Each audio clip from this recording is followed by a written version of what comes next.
In the case of nuclear or radiological fallout, people living around potential targets such as military bases and chemical plants may be advised to evacuate.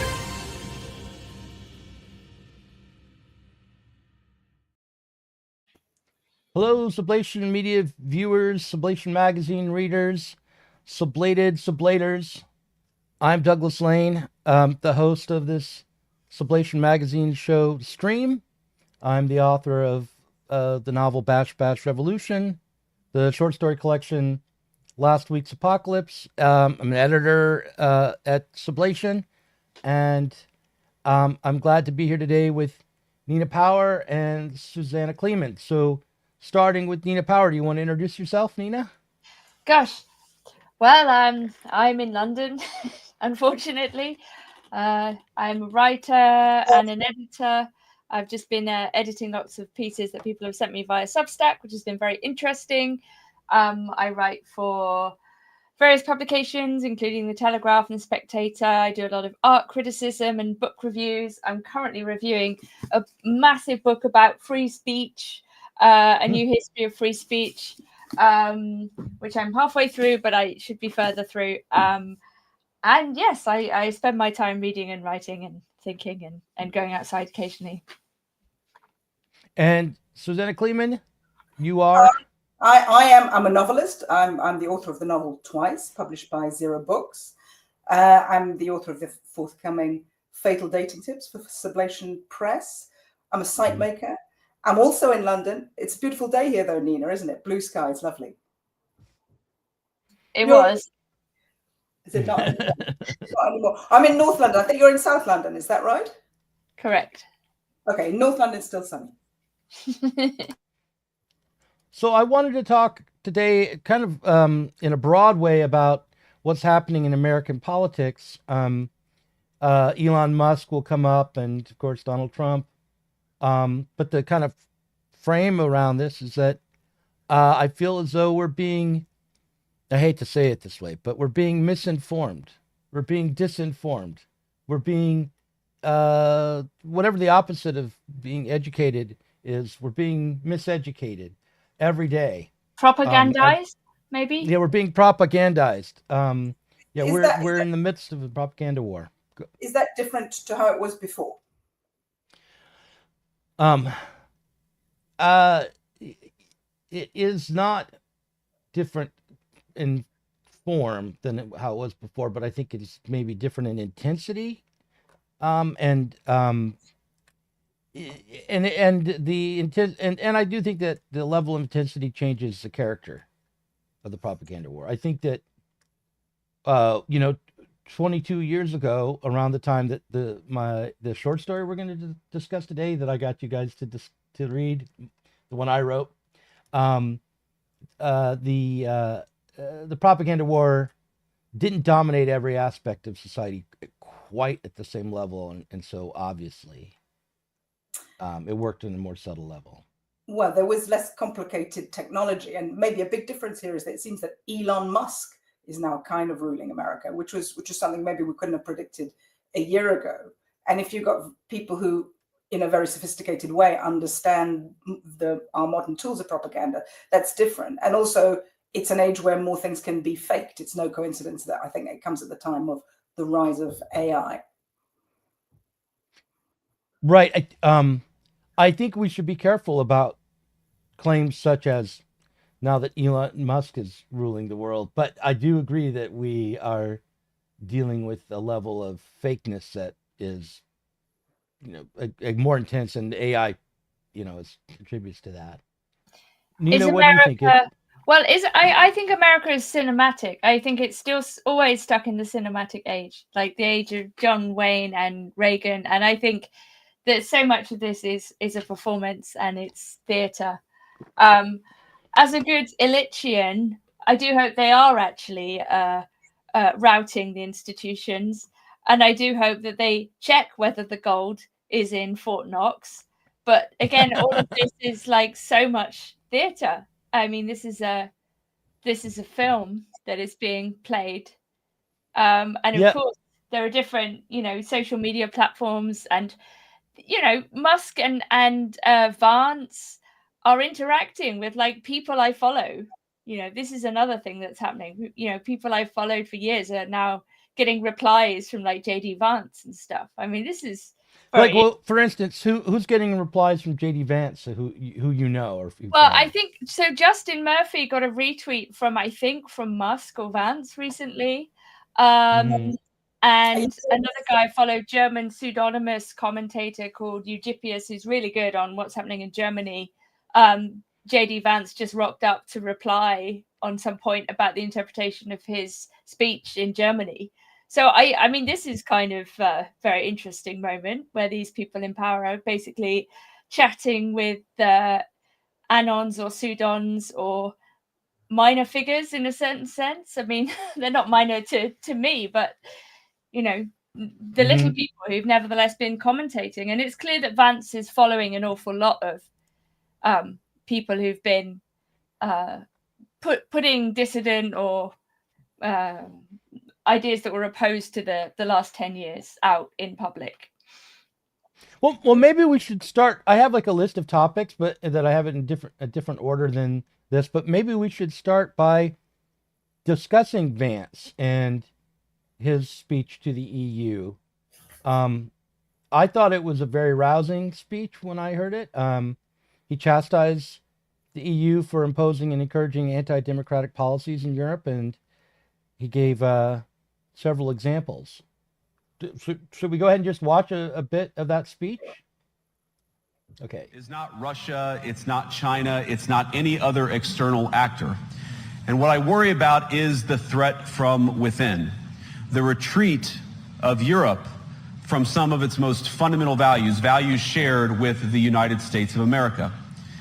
Now, I was struck that a former European commissioner went on television recently and sounded delighted that the Romanian government had just annulled an entire election. He warned that if things don't go to plan, the very same thing could happen in Germany too. Now, these cavalier statements are shocking to American ears. For years, we've been told that everything we fund and support is in the name of our shared democratic values. Everything from our Ukraine policy to digital censorship is billed as a defense of democracy. But when we see European courts canceling elections and senior officials threatening to cancel others, we ought to ask whether we're holding ourselves to an appropriately high standard. And I say ourselves because I fundamentally believe that we are on the same team. We must do more than talk about democratic values, we must live them.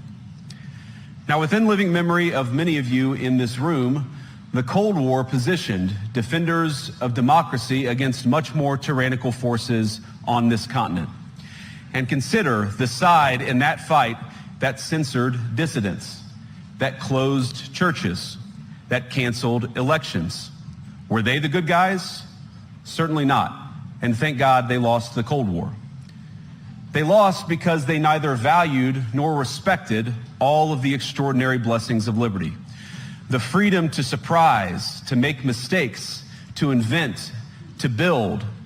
As it turns out, you can't mandate innovation or creativity, just as you can't force people what to think, what to feel, or what to believe. And we believe those things are certainly connected. And unfortunately, when I look at Europe today, it's sometimes not so clear what happened to some of the Cold War's winners. I look to Brussels, where EU commissars warn citizens that they intend to shut down social media during times of civil unrest the moment they spot what they've judged to be, quote, hateful content. Or to this very country, where police have carried out raids against citizens suspected of posting anti-feminist comments online as part of, quote, combating misogyny on the internet, a day of action. I look to Sweden, where 2 weeks ago the government convicted a Christian activist for participating in Koran burnings that resulted in his friend's murder. And as the judge in his case chillingly noted, Sweden's laws to supposedly protect free expression do not, in fact, grant, and I'm quoting, a free pass to do or say anything without risking offending the group that holds that belief. And perhaps most concerningly, I look to our very dear friends, the United Kingdom, where the backslide away from conscience rights has placed the basic liberties of religious Britons in particular in the crosshairs. A little over 2 years ago, the British government charged Adam Smith Connor, a 51-year-old physiotherapist and an Army veteran, with the heinous crime of standing 50 meters from an abortion clinic and silently praying for 3 minutes. Not obstructing anyone, not interacting with anyone, just silently praying on his own. And after British law enforcement spotted him and demanded to know what he was praying for, Adam replied simply, it was on behalf of the unborn son he and his former girlfriend had aborted years before. Now, the officers were not moved. Adam was found guilty of breaking the government's new buffer zones law, which criminalizes silent prayer and other actions that could influence a person's decision within 200 meters of an abortion facility. He was sentenced to pay thousands of pounds in legal costs to the prosecution. Now, I wish I could say that this was a fluke, a one-off crazy example of a badly written law being enacted against a single person. But no, this last October, just a few months ago, the Scottish government began distributing letters to citizens whose houses lay within so-called safe access zones, warning them that even private prayer within their own homes may amount to breaking the law. Naturally, the government urged readers to report any fellow citizen suspected guilty of thought crime. In Britain and across Europe, free speech, I fear, is in retreat. And in the interest of comedy, my friends, but also in the interest of truth, I will admit that sometimes the loudest voices for censorship have come not from within Europe, but from within my own country, where the prior administration threatened and bullied social media companies to censor so-called misinformation. Misinformation like, for example, the idea that coronavirus had likely leaked from a laboratory in China. Our own government encouraged private companies to silence people who dared to utter what turned out to be an obvious truth. So I come here today not just with an observation, but with an offer. And just as the Biden administration seemed desperate to silence people for speaking their minds, so the Trump administration will do precisely the opposite, and I hope that we can work together on that. In Washington, there is a new sheriff in town, and under Donald Trump's leadership, we may disagree with your views, but we will fight to defend your right to offer it in the public square, agree or disagree. All right. So, I found that to be a rousing speech, and that I thought it was exciting to hear an American vice president reprimand the EU for their anti-democratic and repressive policies and politics. Despite this, though, I just think that it's important to remember that the Trump administration has promised to deport foreign nationals if they dare to protest against the brutal destruction of Gaza by the Israeli state, and to create policies of censorship to combat anti-Semitism that have the potential to rival what's being done in Europe. So while Vance was, speaking a good game, he was, articulating a good position that he needs to walk his talk in some of these things. We need to make sure that this is actually delivered upon, and that will mean opposing Trump on a number of his executive orders and attempted policies. So I think we should point that out. But what did you two think from London of Vance's from the old monarchy? What do you guys believe about this? Well, I know this is your wheelhouse. Is that how you call it? This is your favorite thing, Doug, and you're so right. Free speech. So I understand why this is catnip for you. I understand how you could be very roused to hear JD looking so very polished, confident, and American. I have a different perspective on it. Could be an ignorant one, but for me, a lot of this is projection, which you've hinted at there. By coming all big boy styly, but to another continent, he is able to fend off effectively criticism that might be booted back at his home. And it all sounds so good, doesn't it? Yeah, it sounds right. this is terrible. The things he said about what were happening in Europe, in Britain, in Scotland, outrageous that people can't think what they want in their own houses, positively Orwellian.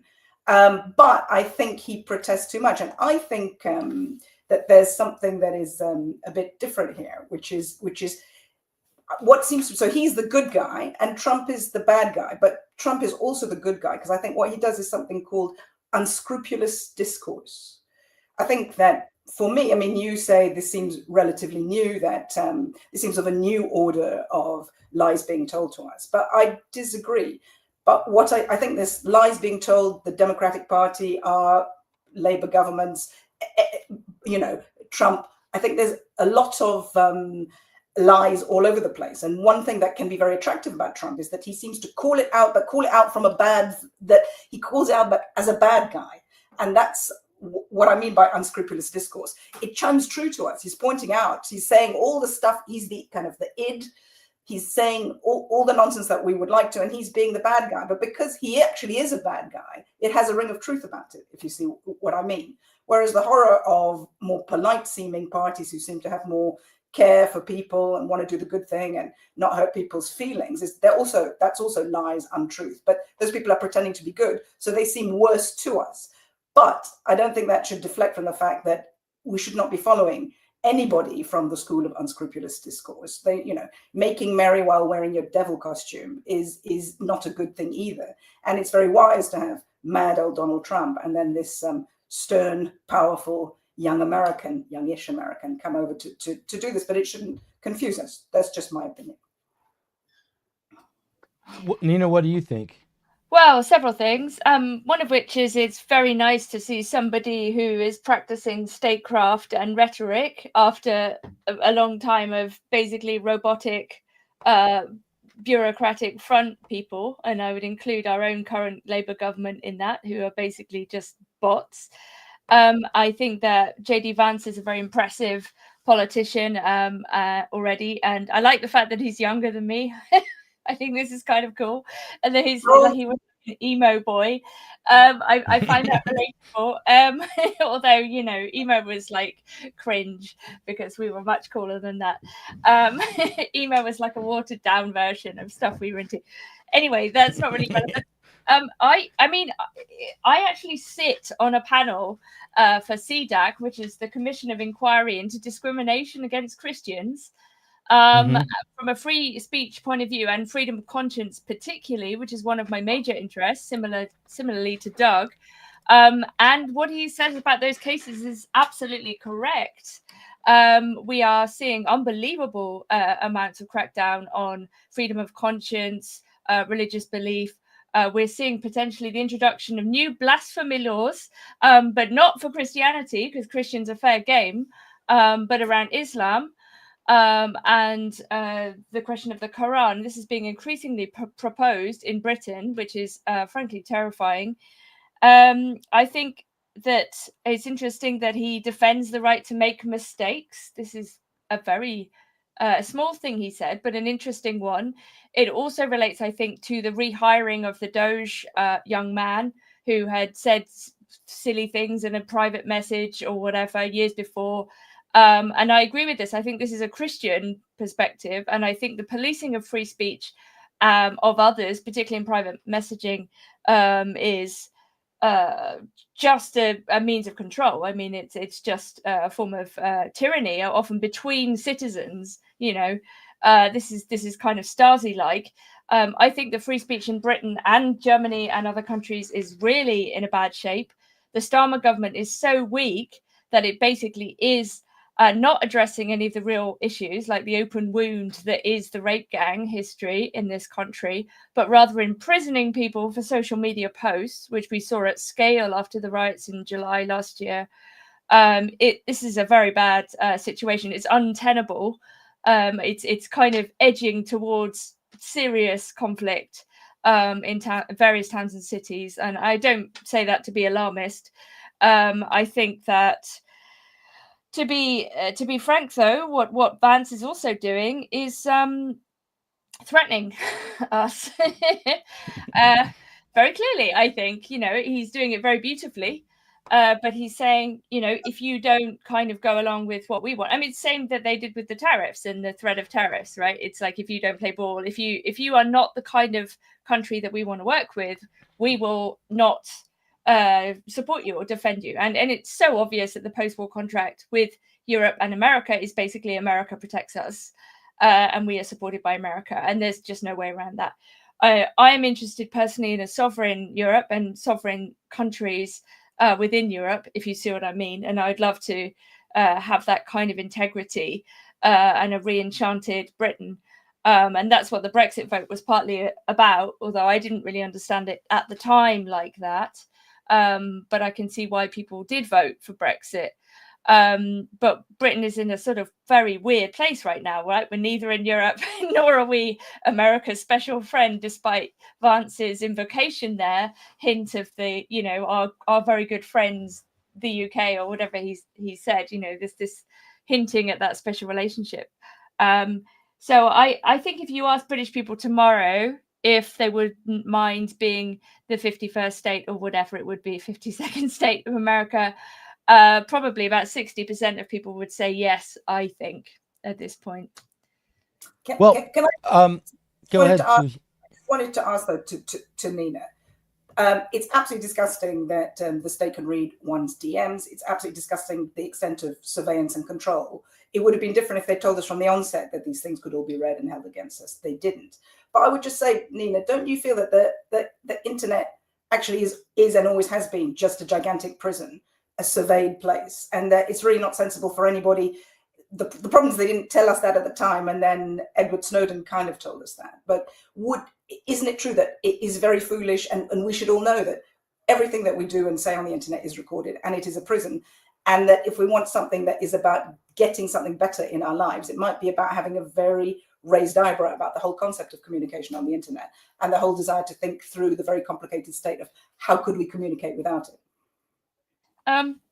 Perhaps. I mean, I would encourage people to spend more time with each other. I mean, all of the things I'm trying to do at the moment is face-to-face in London, like we're doing events and bringing people together outside of this framework. But to be honest, I mean, the politicization of people saying perfectly reasonable things online is not so much the fault of the internet as it is the politicization of speech. And look, I know from personal experience, if somebody wants to go after you for things they think you said because you're a bad person, or they hate you and they just want to like make you into some evil demon, like they can do it. And that's not the state. They might try and involve the state. They might call the police. But I tell you what, it always reminds me of, and I will get this terminology wrong, but in my recollection, at the beginning of the 70s in China, Mao had an initiative, maybe not Mao, but there was an initiative perhaps just after Mao was dead that was called the Wall of the 1,000 Flowers, something like that in Beijing. Could have been 100 flowers, could have been 10,000 flowers. Where what you were allowed to do, they said, we're going to have a sort of glasnost. You can come, you can write anything you want on this wall. We want to have a time of freedom and space so we can move on and beyond. And it was entirely a ploy so that those people who came and wrote stuff on the wall, they were immediately arrested and terrible things happened to them. And the knowledge of what people were protesting for was used very much against them. It's always seemed to me that that's what the internet is also. It always, from its inception, it would seem to me, from its public mass inception, has been a tool to get people to say stuff so that later you can blackmail them. You could say that about the printing press.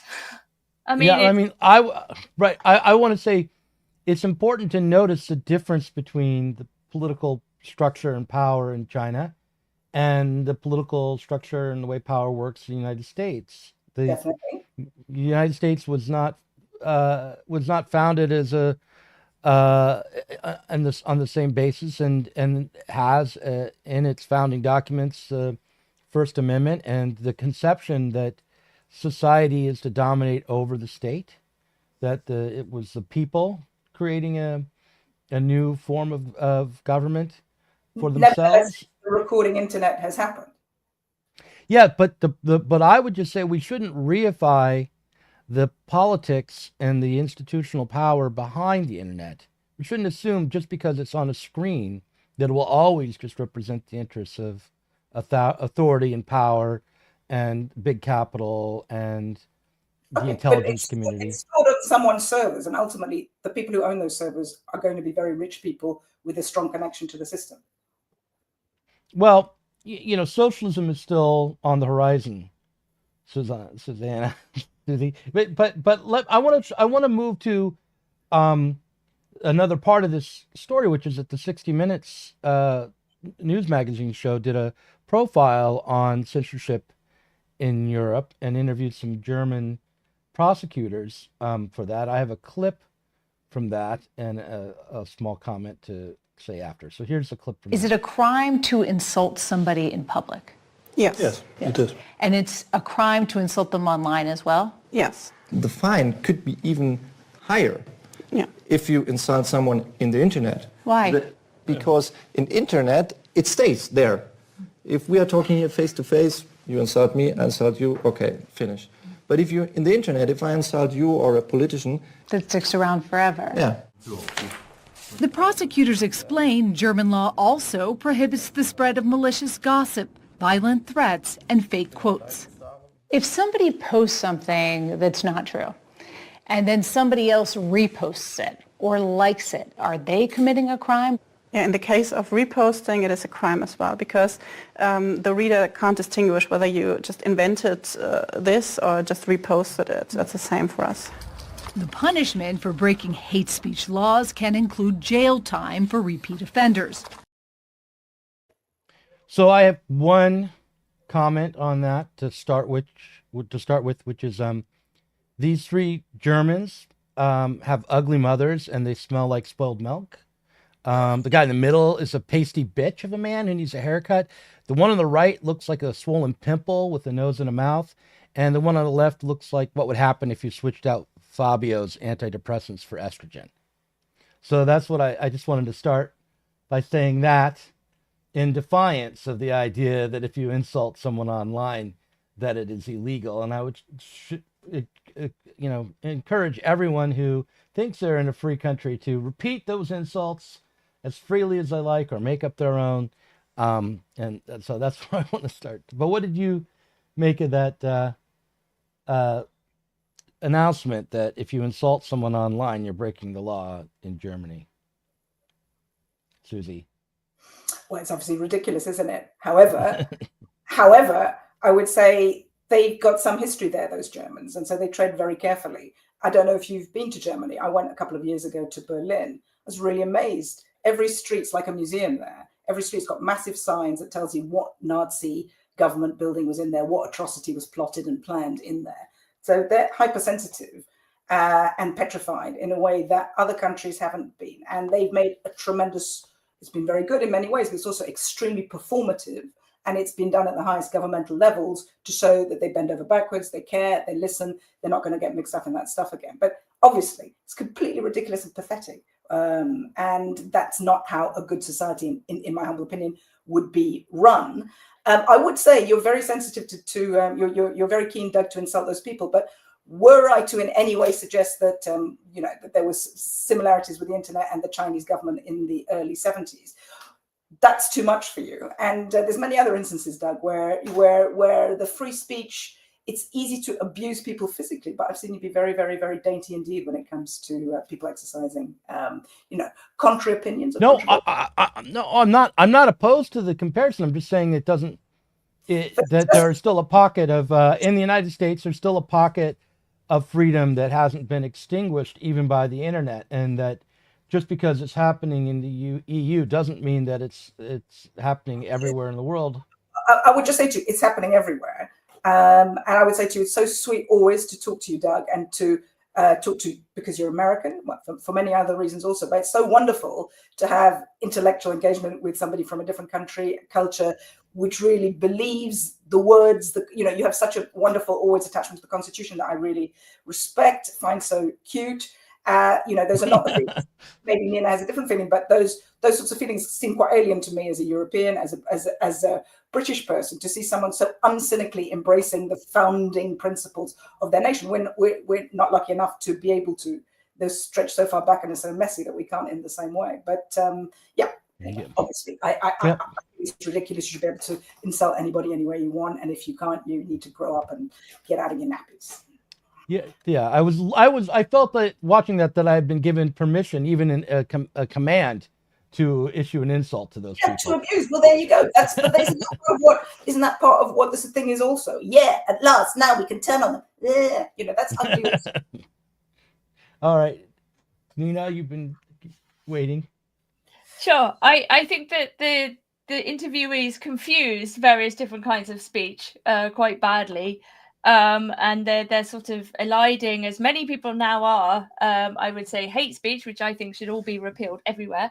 I personally think that insults and jokes are actually ways of preventing violence and physical harm. I don't think they're on a sliding scale to it. And I think if we were ruder about ourselves and each other, this is quite a Žižekian point, actually. He made this point, I think, probably about 25, 30 years ago now at this moment, at this time, right?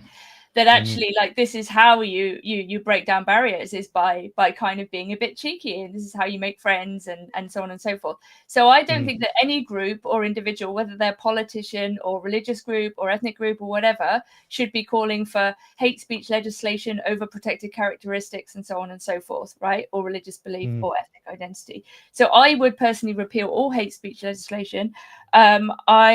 There is clearly a sort of push towards sedition laws in Germany, which is basically like you get politicians who are prosecuting members of the public who are insulting the equivalent of MPs and so on, which is basically sedition laws.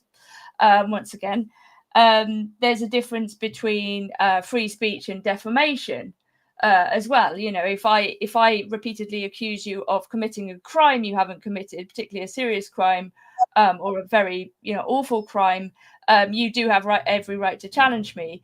I think the internet, the text-based world, has actually made everyone much more feminine in their discussion style. It's difficult to propose a duel or a fist fight with somebody, which might also be a good way of resolving minor rivalries or perceived insults.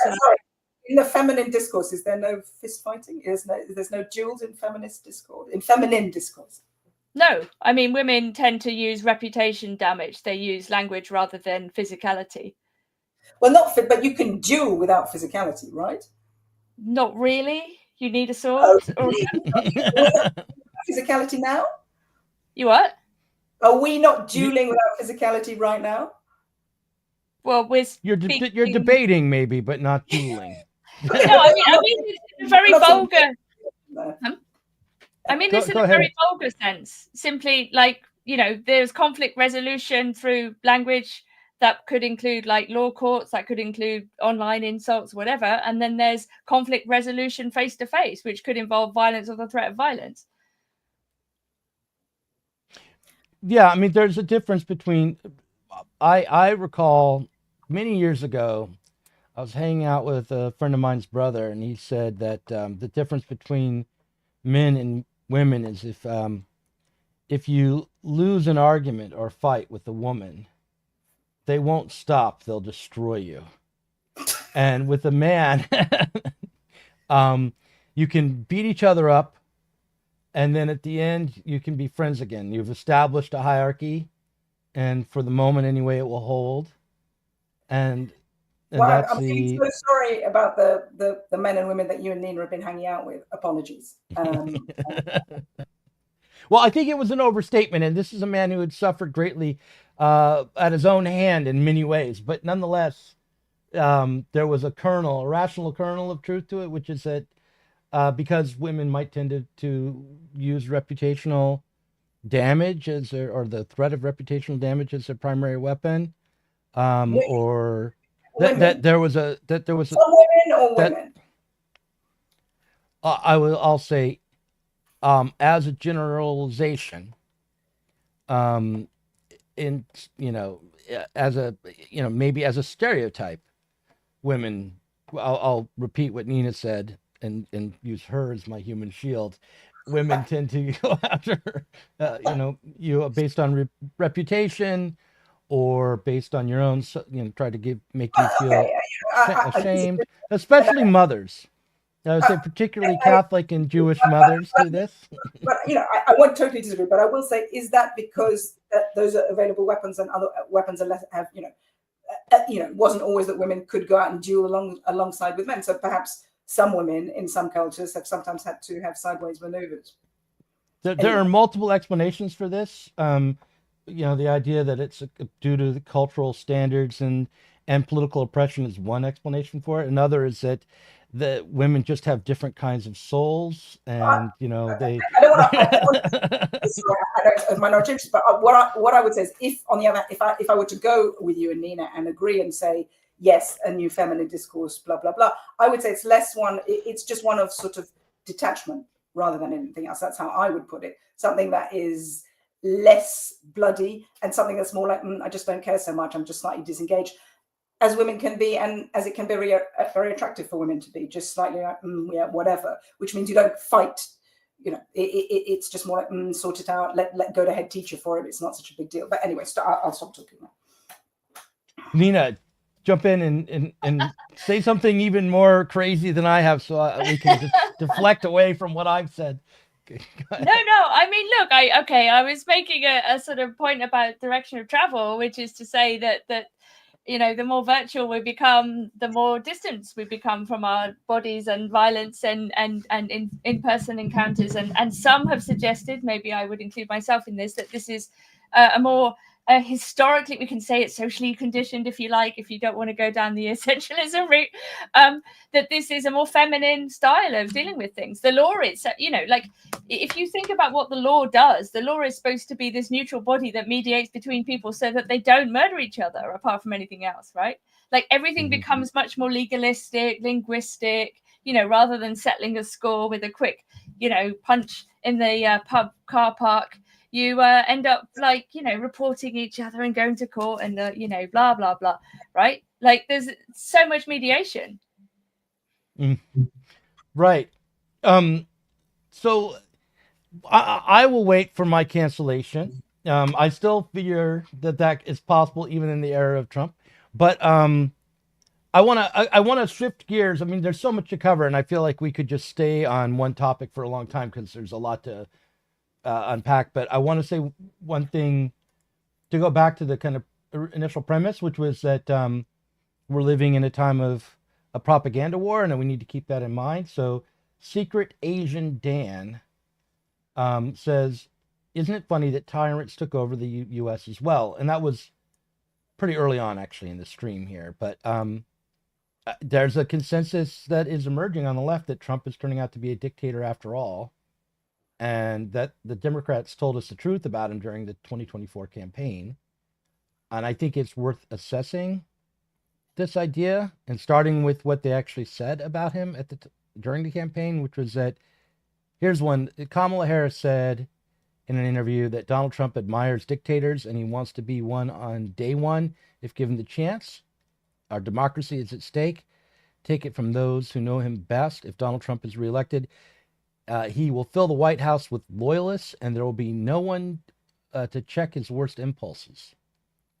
But this claim hinges on the idea that Trump has a dangerous personality and character, because it's really pretty normal for new presidents to appoint people to head up the federal bureaucracy who are loyal to the administration's agenda.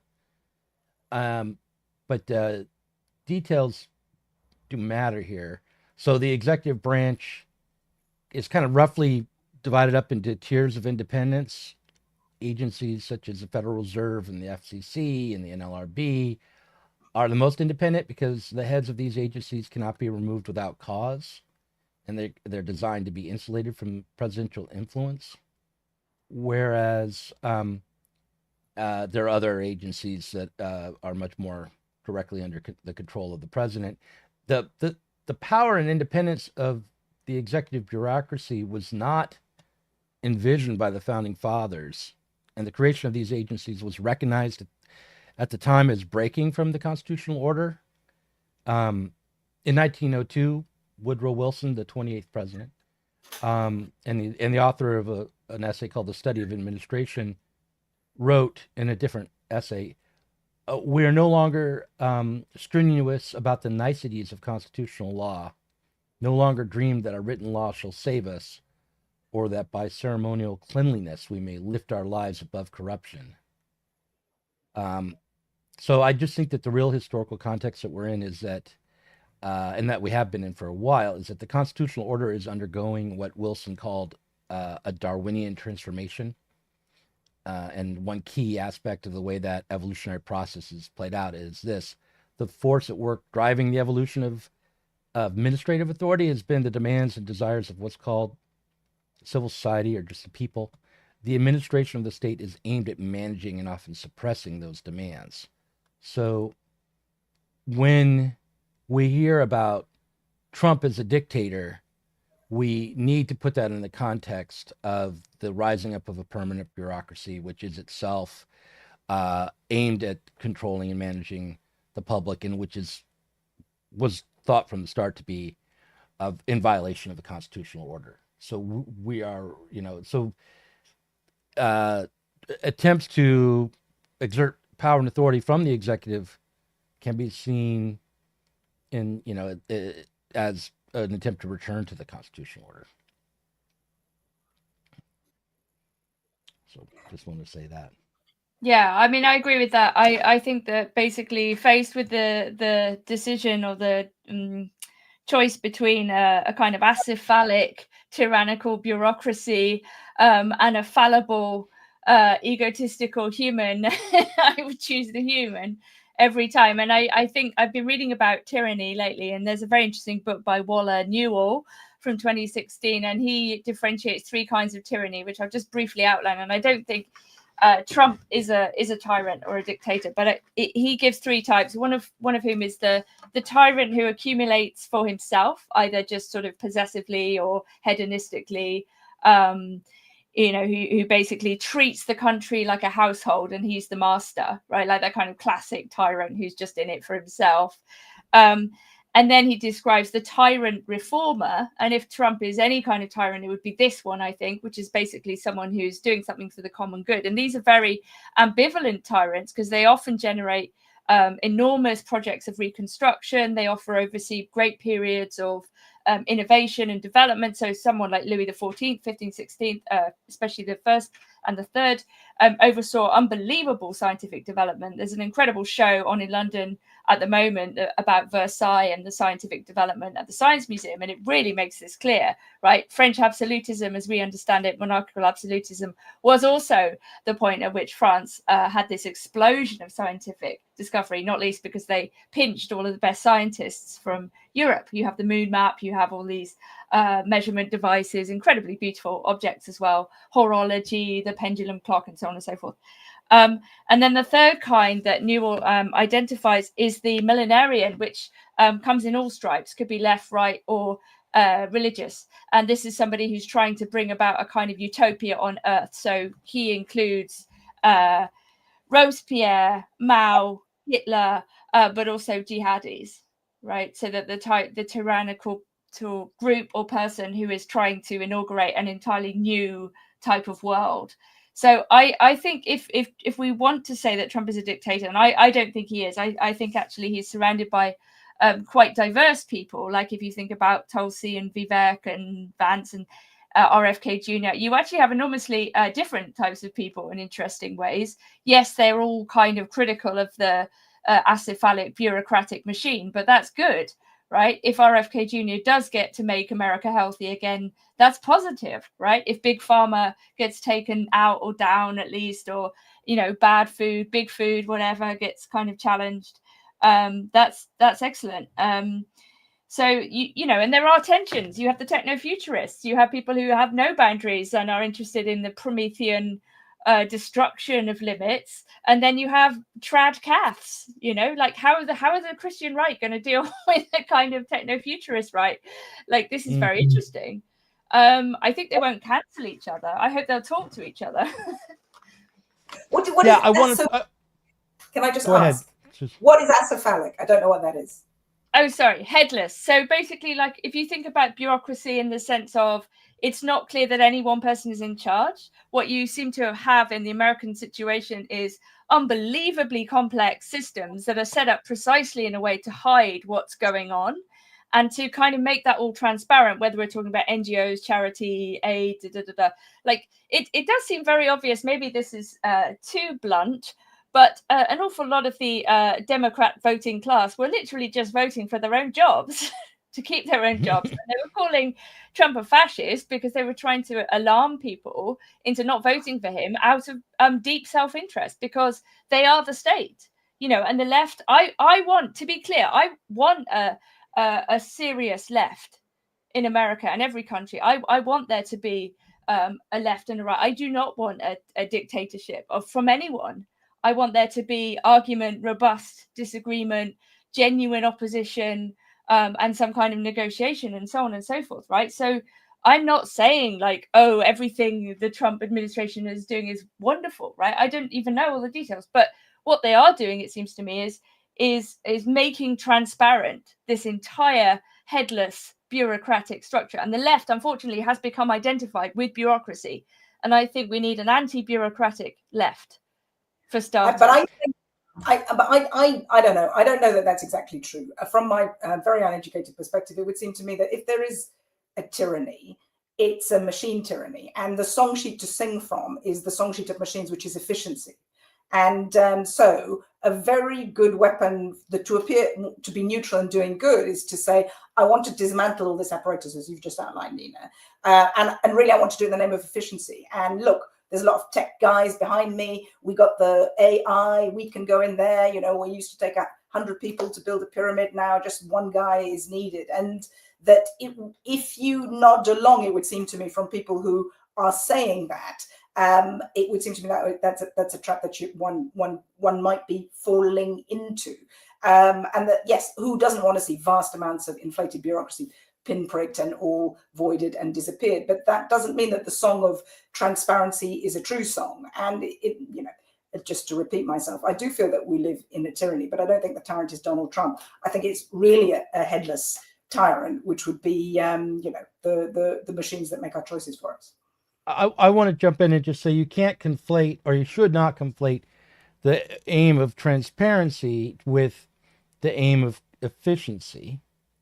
And that one of the criticisms, they don't always. In fact, one of the critiques that I think is true, that, you know, should be made even more loudly and aimed in the direction of Elon Musk, is that his audit of the federal government and his drive to create more efficient systems and to cut the federal bureaucracy is taking place without true transparency. The Dodge or Dodge or whatever, Doggy, I don't know how you're supposed to say it, has been immunized against Doge.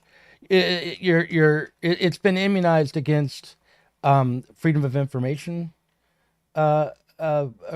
requests, FOIAs, and it has been operating in a fragmented way. Basically, there's this drive for efficiency, but the way it's being reported upon or announced to the public, it just amounts to political propaganda.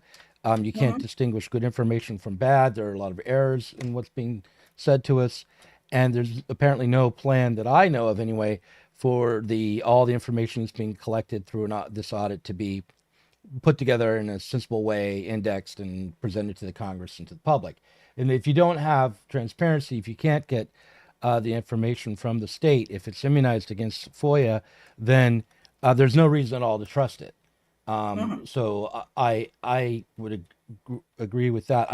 But I also want to throw this on the screen here, which is a comment from Sam Badger, who says, to you, Nina, when you talk about the common good, how is lead in the drinking water a common good? And all I thought when I saw that comment was, I remembered video footage of Barack Obama drinking water in Flint, Michigan, while the current federal regulatory body was fully in place in order to try to demonstrate that the water in Flint was still good, despite the fact that it was a completely empty gesture, because, of course, taking one sip from polluted water is not the same as drinking polluted water for weeks and months and years in terms of the health effect that it would have. So it was a very empty gesture, total propaganda in defense of lead in the drinking water in Right, Flint, but Michigan. the common good would be not having lead in the drinking water. I don't know why this seems unclear.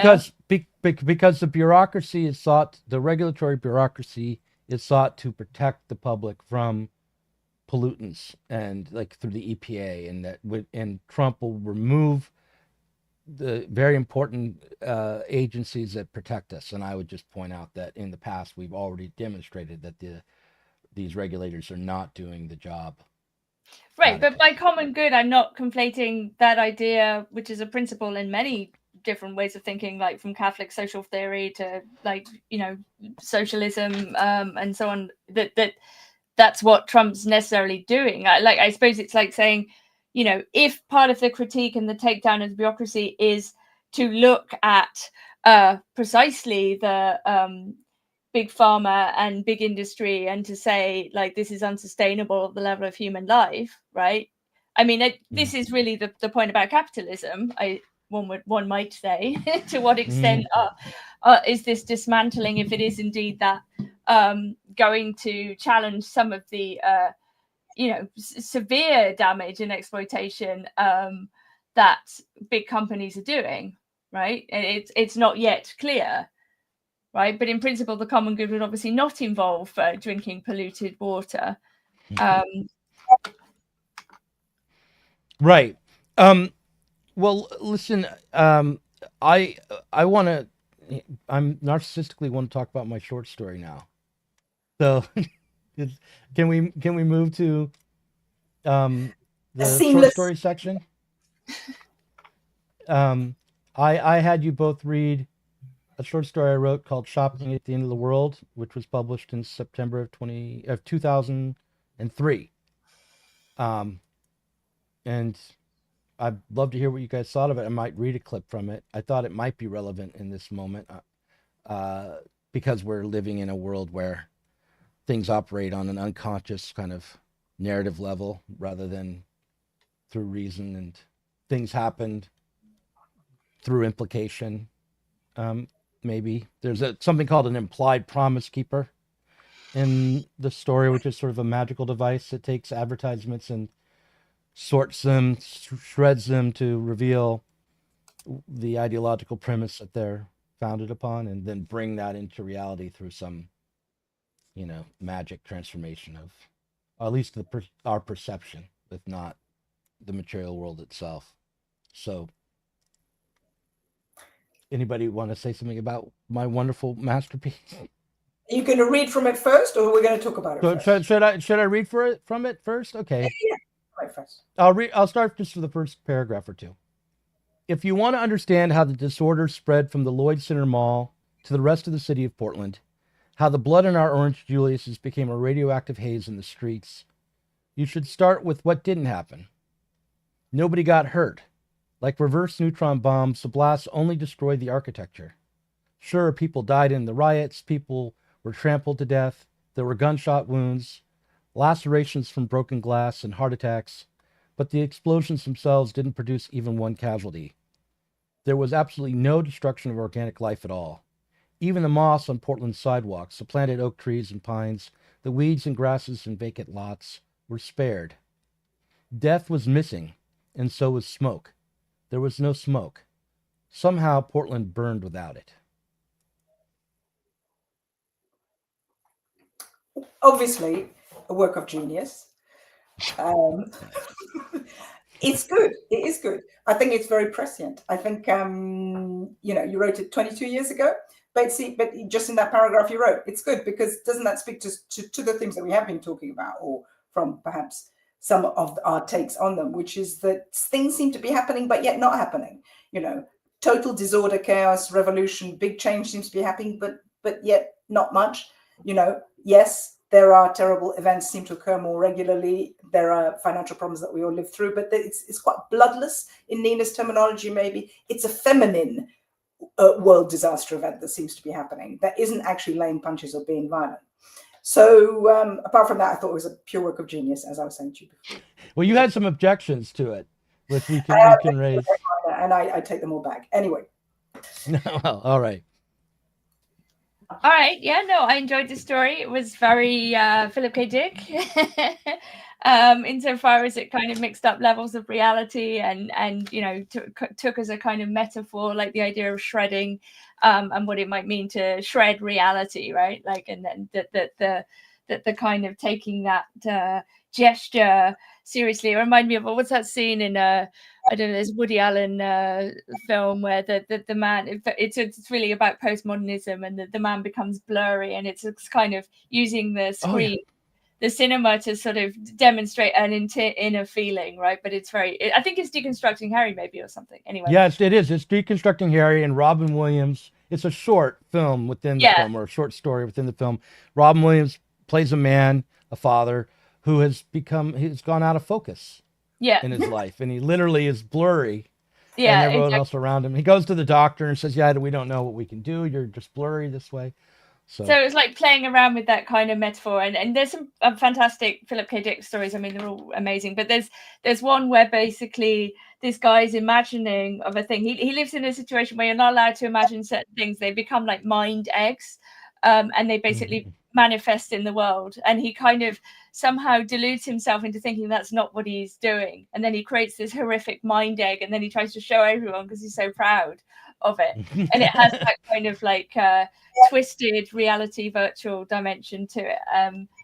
So yeah, I think it's right. It's this kind of idea of collapse. I mean, I actually really like the female character because she was kind of an activist, and she sort of remained an activist, actually. Like, she kind of, this whole shredding thing reignites her passion for a certain kind of activism. And I think that question of action and destruction, like, what does it mean to actually destroy the thing you hate? Or, you know, and I'm very obsessed with iconoclasm and the destruction of artworks as a mode of protest. And I write about this all the time. And there is this sort of sense about, like, you know, is the destructive action ever justified by a political cause? For example, like, what does it mean to want to destroy something in the name of something better, or because that thing is awful? It's very easy. It's much easier to destroy than it is to create.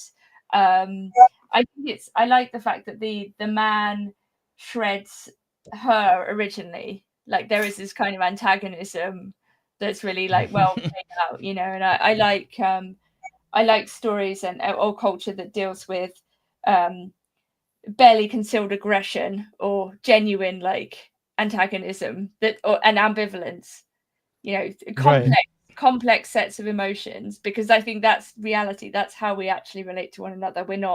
We don't go good, bad, good, bad, good, bad, unless we're sort of not very well.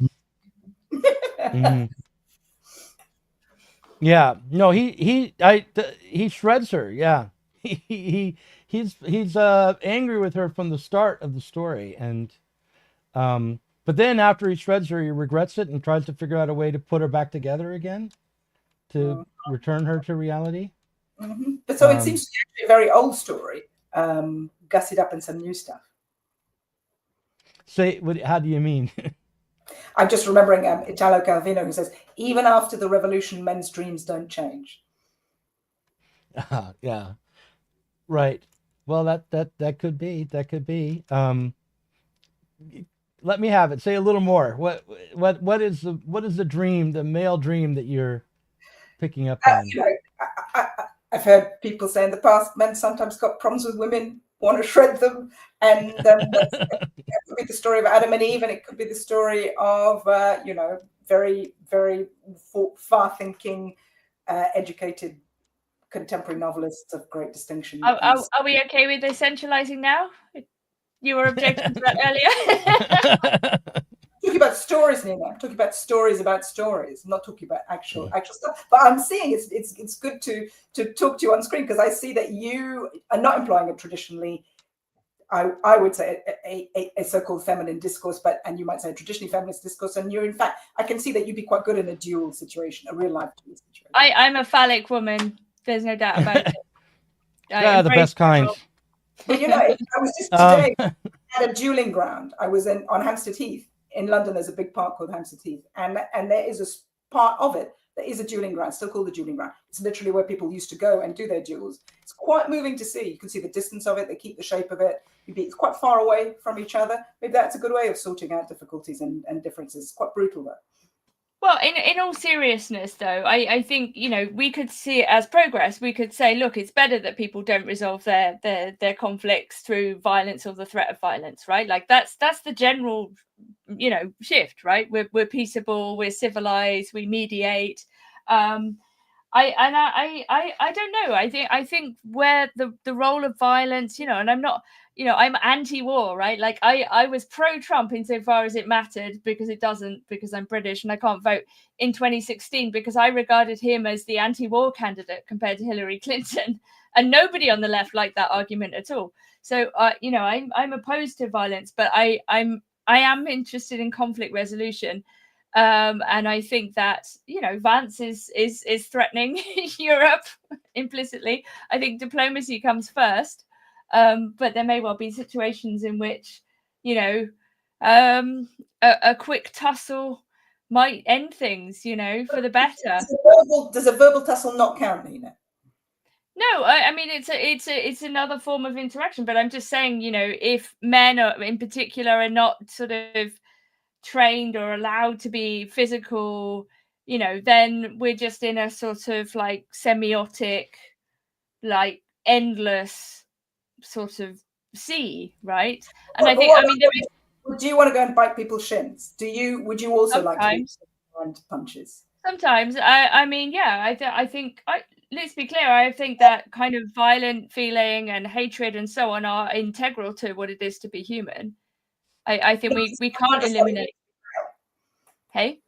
Not just what it means to be male. No, I mean women can be violent too. I mean, I'm just saying, like, typically, because women are physically weaker, they tend to resolve conflict through dialogue rather than physicality. Yeah, I mean, this is not controversial, by the way. Like, this is not a controversial statement. This is reality. I want to step in and point out that in the short story with my deeply typical male fantasy in it, the destruction or the violence in it is reputational and symbolic. It's a feminine act that the male protagonist, within this framework, that he does. Can I read just a little bit of it? I like reading. Sure. I wrote my name on a blank sheet of notebook paper and tried to push it into the shredder, but I couldn't quite line up the paper with the feed. So the trick here is that you can't shred anything that isn't an advertisement or in some way from authority or society on the level of commerce or the state. So if you just write something like a letter or take a photo, even it won't go through the shredder. So I wrote my name on a blank sheet of notebook paper and tried to push it into the shredder, but I couldn't quite line up the paper with the feed. I took a picture of Sadie out of my wallet and wrote the words, "Look City Clothes" on the back. I tried to make my handwriting look like the lettering from the actual logo. I fed the photo into the Promise Keeper and got back shreds. "It only takes advertisements," my boss said. Then, skipping ahead a bit, there was something waiting for me when I got home from work. A creature out of focus, chaotic and blurry. After I stepped inside the front room, once I got a closer view, I figured out that it was Sadie, his girlfriend. There was something wrong with her, really wrong. Her face, for instance, was in flux. Instead of 2 sparkling green eyes, she had 3 or 4, and her slightly upturned nose was on her chin. All of Sadie's physical characteristics, her pretty mouth, her delicate hands and feet, were spiraling around in abstraction. She was nearly impossible to look at head on. She'd lost cohesion. "What's happening?" Sadie asked. A hand reached out for me, emerging from a swirl of bright white smiles, blonde hair, one of her mouths, this one with cherry red lips, hovering next to her hand, ready to bite. "Don't touch," I said. "Can you see me? You've been shredded." It was my fault. I shredded her. I'd run her photograph for the Promise Keeper. "What's happening to me?" Sadie asked. She was standing in the bathroom and trying to find herself in the mirror. "What the fuck did you do?" So, there's the... It's good. It's totally Picasso, obviously, also. Yeah. There's so many different interpretations of it. It's a rich fruitcake. If I was going to go really nutty on it, I just say this because I was reading something recently on this topic. If you look at a trajectory of someone like Picasso, and very literally in this case, because what he's doing is literally shredding women, like you. And you know, here I risk psychoanalyzing you, and you just tell me to stop when it's too much. But for example, let me go lay down. I'll lay down, and you can keep going. No, keep going. I would just briefly say, the trajectory with Picasso often seems to be: find a beautiful woman, make her your muse, paint her beautifully with flowers in an unusual way, get unusual takes on her, suck everything you can so you fully know her, inhabit her personality, destroy her, be unfaithful to her, make her shout at you, make her angry, then cut her up into lots of jagged pictures, and then blame her for it and get a new one in. So I'm just saying off the top of my head that. Sounds like Tinder. All right, so or dating life. All right, well, we've been talking for about an hour and 5 minutes. I got to read my misogyny aloud. I don't know why I've had this I don't know where that comes from. I enjoyed it. The language is very good. It was fun to read something by you and to get your work, not just as a podcaster. Nina, any last defense for me before we go on to the parrot room? I didn't find it misogynist at all. I thought Sadie was actually a fantastic character. And I think the I didn't find it misogynistic. Okay. But the broader point about artists being terrible people, yes, often. But I mean, would we rather that Picasso works exist? Yes, we would. Of course, I completely agree with you, Nina. But it's also true. You know, it is also true that that's his art process. So that's also and some people are very attracted to people who are enormously destructive and self-destructive and fantastic art, unusual in this sense. And him, a true connoisseur of violence, and Guernica shows other. He knows how to paint violence in all its forms. Utterly a brilliant artist. I've got no problem with Picasso, but it is nevertheless the truth that is his process. No one ever called Pablo Picasso an asshole. That's what I want to say. Listen, let's end it there, and you're both welcome to join in on the Zoom call. I'll send you a link. We're going to be. I've got a manifesto to read. I'm just going to read stuff aloud today. But so yeah, join us over there. It's a manifesto for the Sublation Research Project in conjunction with, aligned with the Campaign for a Socialist Party. Thanks everybody for watching. I'm going to click the button that's the outro, which is the same as the intro. Here. In the case of nuclear or radiological fallout, people living around potential